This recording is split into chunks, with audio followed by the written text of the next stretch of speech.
Pregnancy का third month होता है जो बहुत ही क्रूशियल होता है। उसमें हमें अपनी केयरिंग बहुत ज़्यादा करने की ज़रूरत पड़ती है।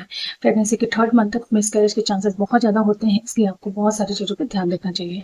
आज की इस वीडियो में हम जानते हैं कि प्रेगनेंसी के थर्ड मंथ में हमें किन किन चीज़ों का ध्यान रखना चाहिए, बच्चे का वजन कितना होता है एंड हमारे शरीर में कौन कौन से चेंजेस होते हैं। तो प्रेगनेंसी के थर्ड मंथ में हमारे बॉडी में कौन कौन से चेंजेस होते हैं, सबसे पहले ये जानते हैं। तो नंबर वन कि आपको अपने फेस पे बहुत ज़्यादा काले दाग धब्बे या पिगमेंटेशन दिखने को मिलते हैं। प्रेगनेंसी में हमारे शरीर में मिनरलिन की मात्रा बहुत ज़्यादा हो जाती है, जिसकी वजह से हमारे फेस पे पिगमेंटेशन एंड काले धब्बे देखने को मिलते हैं। नंबर टू कि आपको अपने ब्रेस्ट में भी काफ़ी सारे चेंजेस देखने को मिलेंगे। ब्रेस्ट थोड़ी सी भारी लगने लग जाती है और आसपास का एरिया थोड़ा सा डार्क हो जाता है, तो ये भी एक बदलाव होता है। नंबर थ्री कि आपको बार बार यूरिन पास करने की प्रॉब्लम होती है। जैसे जैसे बच्चे का साइज बढ़ता है, हमारे यूट्रस का साइज बढ़ता है, तो हमारी यूरिनरी ब्लैडर पर बहुत ज़्यादा प्रेशर पड़ता है। तो उसमें क्या होता है कि हमें बार बार यूरिन पास करने की जरूरत पड़ती है। प्रेगनेंसी के थर्ड मंथ तक आपको बहुत ज़्यादा सीने में जलन की भी प्रॉब्लम हो सकती है एंड आपको पेट के निचले हिस्से में कभी कभी पेन भी हो सकता है। बट ध्यान ये रखिए, अगर पेन बहुत ज़्यादा हो तो उसमें आपको डॉक्टर से कंसल्ट करना है। अदरवाइज अगर नॉर्मल पेन हो रहा है और वो ठीक हो जा रहा है तो वो एक नॉर्मल सा है। अगर आपको प्रेगनेंसी के थर्ड में कभी भी बहुत ज़्यादा पेन हो रहा हो, थोड़ी बहुत भी ब्लीडिंग हो रही है, तो उसमें भी आपको डॉक्टर से तुरंत कंसल्ट करना चाहिए।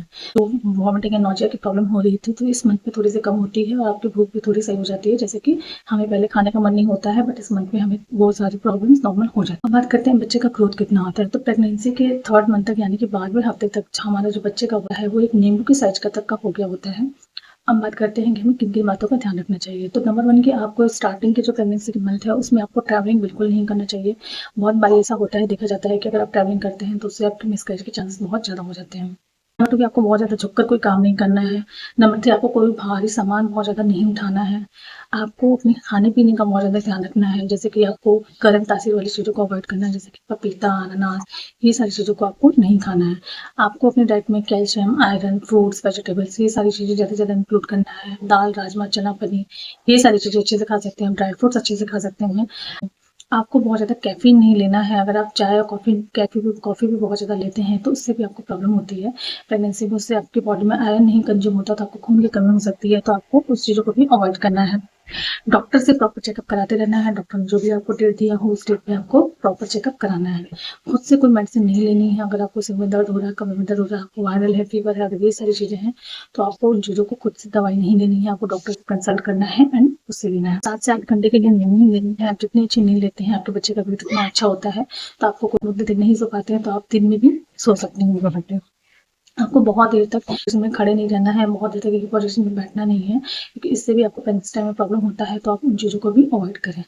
आपको कोशिश ये करना है कि आप सोते समय अपने जब भी आप सोते हैं तो आप पिलो का यूज़ करें और रात में जितनी जल्दी हो सके उतनी जल्दी खाना खा लें और रात में कोई भी ऑयली और मसालेदार खाना ना खाएँ, जिससे कि आपको हार्ट बर्निंग एंड कॉन्स्टिपेशन की प्रॉब्लम ना हो। सुबह में ब्रेकफास्ट बहुत लेट नहीं करना है। आप कोशिश करिए कि सुबह में जितनी जल्दी हो सके उतनी जल्दी खाएँ, जिससे आपके बच्चे को एक अच्छी मात्रा में आहार मिले एंड आपके बच्चे का वेट भी अच्छे से हो। पैक्ड फ्रूट जूस या जो फूड होते हैं या फिर जो पैक लेना है, क्योंकि उसमें प्रविष्टि होते हैं जो कि बच्चे के हेल्थ के लिए नहीं अच्छी है। तो आपको कोशिश ये करना है कि आप फ्रेश फ्रूट लें, फ्रेश फ्रूट का जूस बनाकर पिएं और फ्रूट्स खाएं।